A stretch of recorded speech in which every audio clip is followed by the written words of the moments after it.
irmão, querida irmã, uma alegria muito grande estarmos juntos. Eu sou Henrique Santos Filho, fundador da comunidade Anuncia-me. 34 anos, nascemos no ano de 1985, no dia da Anunciação. Estamos aqui na Arquidiocese de Aparecida, na cidade de Guaratinguetá, a terra do primeiro santo brasileiro. Quero, em primeiro lugar, apresentar para você essa escola de evangelização que vamos trabalhar sobre a Sagrada Escritura. Primeiro, essa escola considera-se, todos nós somos alunos aprendendo da Sagrada Escritura, mas é muito importante o objetivo. Porque o objetivo nosso da comunidade Anuncia-me e o meu é o fortalecimento da fé, o conhecimento básico da Bíblia, conhecimento da Palavra de Deus e mais. Como é que ela foi escrita, em que língua foi escrita, como é que ela foi traduzida, como é que ela foi dividida. Então, nós precisamos, assim, aprender o básico primeiro, para depois nos aprofundarmos o que significa na nossa vida a Sagrada Escritura, não é verdade? Então, nós vamos dividir as aulas em 3 semanas. Uma aula por semana, que você terá, assim, a oportunidade de questionar, mandar os seus recados, suas dúvidas, partilhar, compartilhar e mais. Teremos um dia de um fórum para debatermos juntos, pessoalmente, pelas redes sociais, as dúvidas e tudo aquilo que você pode fazer observação.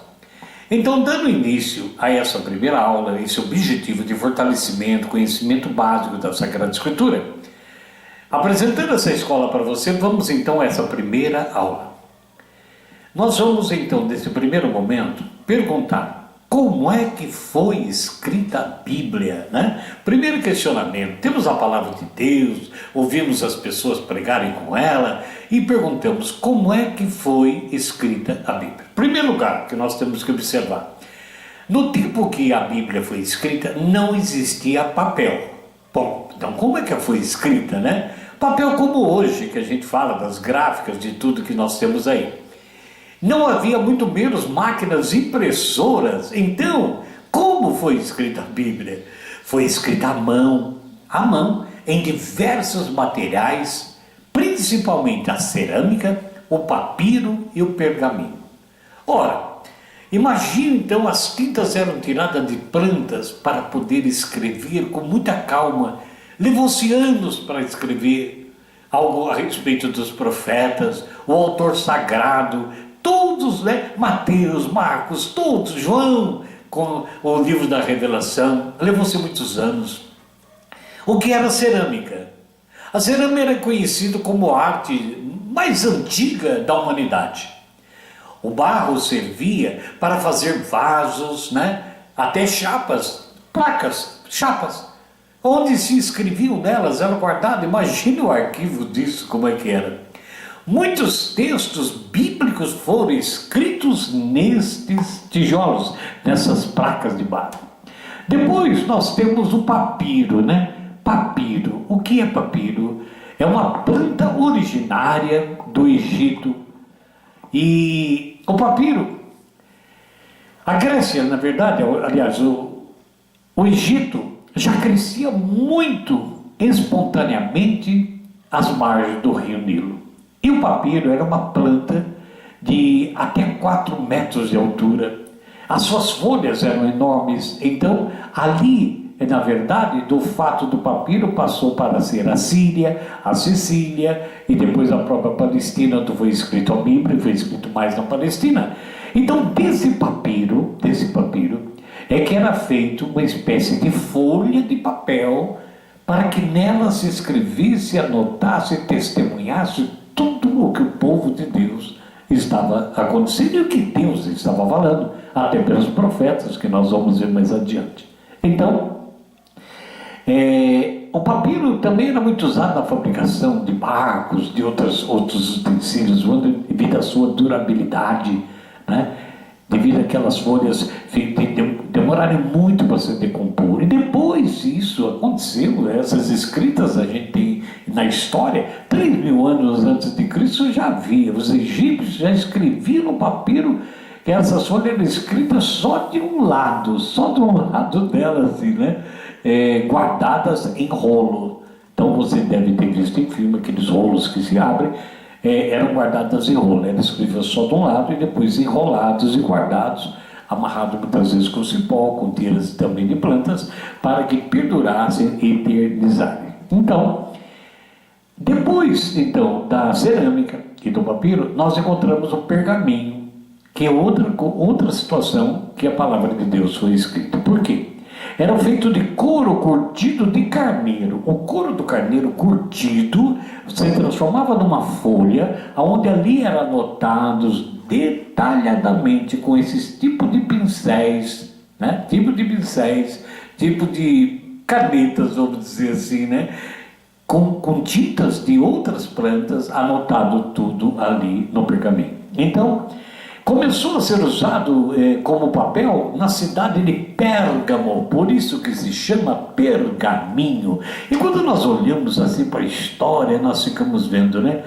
O que aconteceu? O pergaminho era uma importância, né? Aliás, nascido na cidade de Pérgamo, né? Na Ásia Menor, era uma cidade importante. Os egípcios, né? Que naquela época também eram uma língua importante na sua grandeza, né? Na biblioteca de Pérgamo. Os egípcios tomaram conta de tudo isso. Então, eles não quiseram mais vender o papiro para os moradores da cidade de Pérgamo. Por isso o rei de Pérgamo, então, que estava assim olhando para o futuro, né, se viu obrigado a usar o material como escrita, que foi a parte de que eu disse, o couro curtido de uma ovelha. Então o pergaminho se espalhou rapidamente para outras regiões além de Pérgamo. Então nós temos aqui, então, como é que se escreveu isso? Como demorava, né, gente? Como demorava. Cerâmica, o papiro e o pergaminho. Cerâmicas eram pratas como se fossem folhas, né, de barro, amassadas, era escrito e guardado uma sobre a outra. O papiro, que era uma folha de uma planta do rio Nilo, eram escritos também nela, depois enrolado em ouro. Da mesma forma, enrolado assim em rolos, era o pergaminho, que veio da cidade de Pérgamo, que era tirada do couro de ovelhas, né? Depois de elas estarem curtidas, era escrito nelas também enrolado e guardado como testemunho. E muitos desses artigos, não tanto a pedra, mas muito mais os pergaminhos e os papiros, foram encontrados durante muitos anos, até recentes, já na era de Cristo. Muito bem.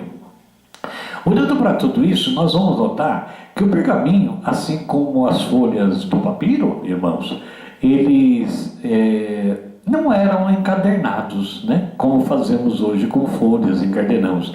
Os antigos, na verdade, ligavam as folhas umas às outras e faziam rolos, né? Faziam rolos enormes para guardar ligando umas folhas do papiro à outra, ou então do próprio pergaminho. Na verdade, quando nós juntamos todos esses documentos que foram se juntando, porque a palavra da Bíblia significa um conjunto de livros, né? É uma biblioteca de vários escritos em várias épocas. Então, é o único livro que existe no mundo, traduzido em todas as línguas, mais vendido no mundo, a Bíblia, em que o autor dessa Bíblia está em comunhão perfeita. Ele se apresenta ao leitor. Quando se abre uma Sagrada Escritura, o autor dela está entrando em contrato, se apresentando comigo. Quem é o autor? O próprio Espírito Santo de Deus. Então, nós podemos partir, já que entendemos como foi escrita, como é que ela foi traduzida? Como é que ela foi traduzida? Ora, foi escrita primeiro no hebraico, no grego e no aramaico. O hebraico era a língua oficial do povo de Israel. O grego era a língua mais falada na época, em todos os lugares. Chegou até nós hoje, né? E precisamos aqui mencionar algo muito interessante. O Papa Damásio, ele convocou 70 sábios para traduzirem do aramaico, do grego e do hebraico tudo aquilo que estava escrito sobre a palavra de Deus e as promessas de Deus para toda a humanidade. Então foram convocados 70 sábios, por isso nós falamos a tradução dos 70, que eles foram os primeiros que trouxeram para o latim a tradução hebraica, grego e aramaico. Muito bem. Outra coisa muito importante, Biblos significa um livro, que é o plural de Biblos, que é Bíblia. Então temos aqui um conjunto de livros, na verdade santificados, inspirados por Deus. Ora, diversos foram os escritores de toda essa história que nós temos, que viveram entre os anos 1200 a.C. e até o ano 100 depois de Cristo, que tentaram melhorar cada vez mais a tradução. Isso sem contar que foi escrita em línguas que hoje não existem mais, como eu falei, o aramaico, o grego e o hebraico. O grego ainda existe, né? Fato que muitas vezes dificulta enormemente até a tradução, porque muitas vezes não se encontra palavras adequadas para explicar da época o que o hebraico, o grego e o aramaico escreviam. Então se tornou um pouco difícil, porque são línguas que já não existem mais. Os livros que foram escritos, como eu disse, nessas línguas, quase delas poucas existem ainda, foram divididos a Bíblia, então, na sua tradução, em o Antigo Testamento, a Velha Aliança, e o Novo Testamento, a Nova Aliança. Quais são os livros, então, que são considerados que pertencem ao Antigo Testamento? Que é um testamento, foi deixado para a posteridade. O primeiro livro da Bíblia é chamado Pentateuco, que envolve 5, os 5 primeiros livros: Gênesis, Êxodos, Levítico, Número e Deuteronômio. Logo depois desse livro já vem Josué, que narra a entrada do povo de Israel na Palestina. E nós notamos também, logo depois de Josué, Juízes, que já mostra a conquista das 12 tribos, 12 juízes, na conquista da Palestina. Depois do livro de Juízes, na ordem cronológica, vem 1º e 2º Samuel, que relata a época de Saul e a época de Davi, na continuação da conquista da Palestina. Logo depois disso, vemos 1º e 2º Reis, que há um relato de Salomão e os sucessores de Salomão na conquista para o povo de Deus. Temos logo após de Reis, Crônicas, 1º e 2º, que também continua narrando os relatos todinhos de 1º e 2º Reis. Logo após, temos 1º e 2º Macabeus, que continua também aquele período dos reis. Tem o livro de Ruth, que faz alusão ao universo, Noemi, que era pagã, surgiu do povo de Deus, o livro de Tobias e o livro de Judite. O livro de Esther pertence ao gênero de contos. São livros do tempo do exílio, quando se apresentavam exemplos de abnegação ao povo oprimido, convidando esse povo a suportar o sofrimento. Depois do livro de Esther temos Isaías. Do capítulo 1 até o capítulo 89 de Isaías são o próprio escritor que faz. Do capítulo 40 ao 55 são os discípulos. Do capítulo 56 de Isaías até o 66, são outros escritores que narram posteriormente. Depois temos Jeremias, que é um livro maravilhoso, editado por Baruque, que era secretário de Jeremias. Depois temos o profeta Ezequiel, um dos profetas maiores. Temos o livro de Jó, que do gênero também de conto, ele tem por objetivo combater uma ideia comum que só os ricos eram abençoados por Deus. O livro Sapienciais envolve Eclesiastes, Eclesiástico, envolve também Provérbios, Sabedoria e Cântico dos Cânticos. São reflexões de cunho acentuadamente pneumático, ou seja, são colocados para nós para o saber oriental. Depois o livro de Salmos, que é uma coleção dos cantos litúrgicos. É maravilhoso. Temos aí então, depois, o que nós podemos chamar, que estamos falando do profeta maior, profeta menor, os profetas menores que a Bíblia nos mostra. Oséias, Joel, temos depois Amós, Abdias, Jonas, Miqueias, Naum, Abacuque, Sofonias, Ageu, Zacarias, Malaquias, são chamados menores não com relação à importância do que escreveram, mas ao tamanho dos seus escritos. Existem 4 profetas que são chamados grandes, ou profetas maiores, que é Isaías, Jeremias, Ezequiel e Daniel. E 13, como eu falei, que são chamados menores. A divisão entre maior e menor dos profetas não quer dizer que os primeiros não foram importantes, mas escreveram mais do que os outros, por isso são maiores e os outros menores. Terminando então, ali no livro de Sapienciais e no livro de Ezequiel, nós vamos encontrar então agora o Novo Testamento. É bom que se note que toda a história do povo de Israel até chegar à Palestina já estava preconizando, já estava anunciando a vinda do Messias. É muito importante, preparando para o Novo Testamento durante muitos séculos. Chegamos então ao Novo Testamento. Primeiro começamos com Mateus, Marcos e Lucas, que são evangelhos sinóticos, quer dizer, tem muita semelhança entre si mesmo. Depois vamos para o Evangelho de João, que é o maior desenvolvimento teórico de uma filosofia daquela época. Logo depois, então, temos Atos dos Apóstolos, que narra a missão de todos os apóstolos após a ressurreição de Jesus. Temos depois todas as cartas ou epístolas de Paulo, que são maravilhosamente. A de Pedro, Tiago e Judas, que era dirigido aos fiéis, e depois terminamos com Apocalipse, que foi escrito por São João, na base de códigos de símbolos, chamado Livro da Revelação. Ora, quem traduziu a Bíblia para o latim? São Jerônimo, presbítero e doutor da igreja. Nasceu na Dalmácia, onde hoje é Croácia, por volta do ano de 340. Por convite do Papa Damaso, foi chamado a Roma, recebendo a incumbência, a tarefa de traduzir a Bíblia agora para o latim. O conjunto da tradução da Sagrada Escritura para o latim chamou-se Vulgata. Quando você fala tradução Vulgata, é o conjunto de traduções que foi feito por São Jerônimo para o latim.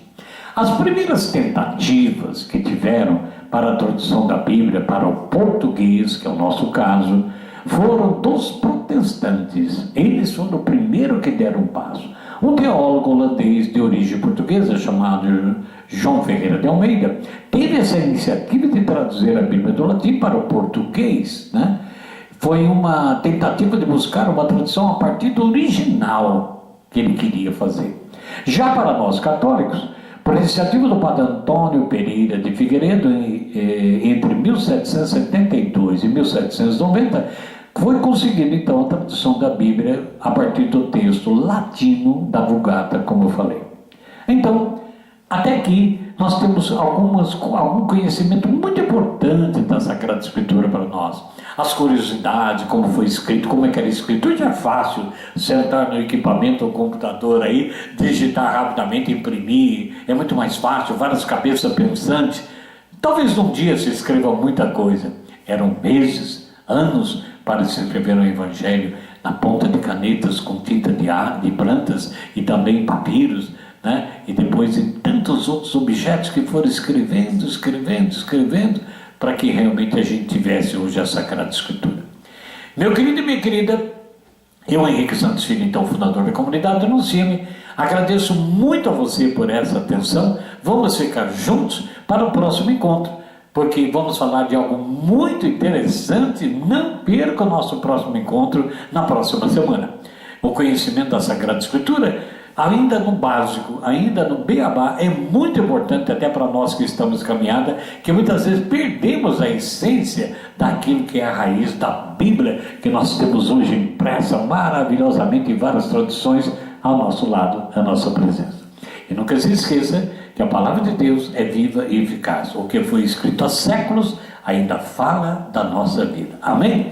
Um grande abraço, coisas interessantes no nosso próximo encontro na semana que vem. Deus te abençoe e te guarde pelas mãos de Maria, a Senhora da Anunciação.